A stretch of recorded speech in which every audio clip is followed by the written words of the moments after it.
Hello! Welcome to Marianne's Mystic Mentions. I'm Marianne, and it's a pleasure to have you here. If you are coming back for your daily divination of I-Ching Coin messages, welcome back. It's great to have you.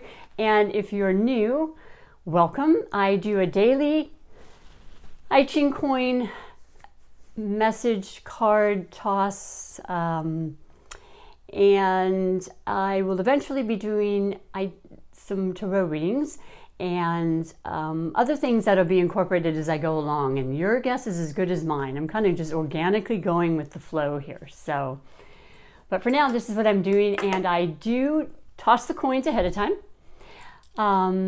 And so today we had 2 moving numbers, which means we get extra messages if there's a moving number while tossing the coins and writing out the hexagram. So for the first card, we got Po, which is number 23. It is the Falling Apart title. And above trigram in the hexagram is Ken, Mountain Arresting Progress. Below the trigram in the hexagram is Kun, Earth, Receptive and Devoted. So I shall read to you the message, and it goes like this. Po indicates that it will not be advantageous to make a movement in any direction whatever. Superiors seek to strengthen those below them to secure the peace and stability of their own position. Well, that's not a terrible thing. I'm not sure how that would resonate with you, and I hope it does. I can see it being on a positive as far as maybe people in authority, perhaps, like it's saying, and others around us maybe helping us in some way. So that's always a good thing. I don't see that as a bad thing. These have a lot of layers, so I have to think about them after I've read them. So, but the moving numbers, the first one is 6 in the bottom position, and that is, the couch is overturned by injuring its legs. Those who persevere are destroyed.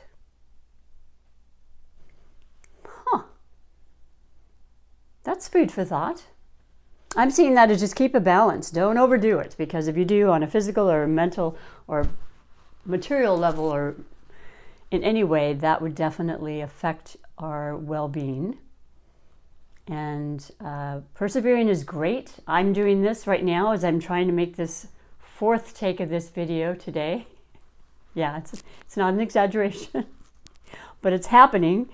But I'm feeling like it's not going to injure me in any way.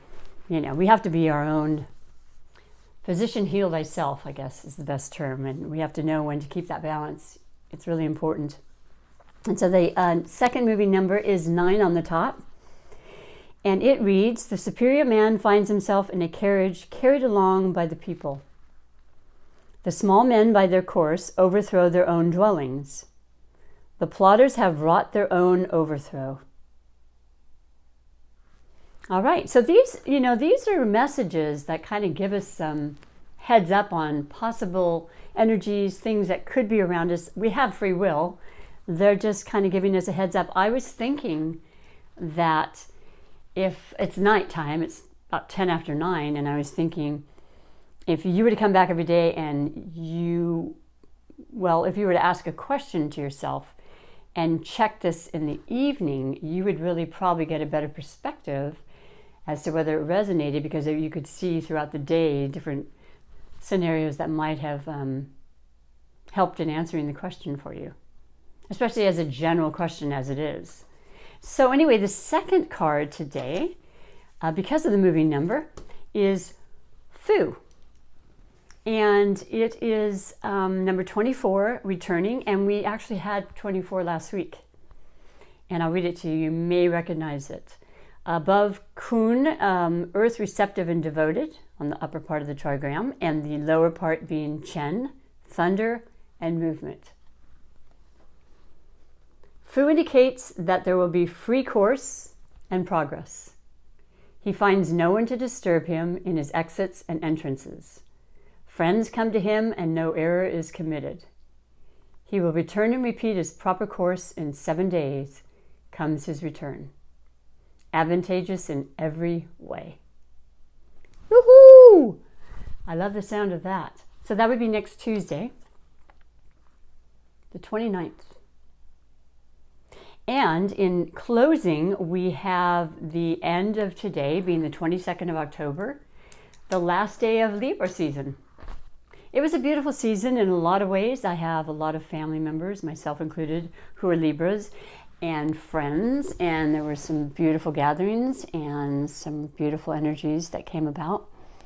And now, as of tomorrow, we enter into Scorpio season.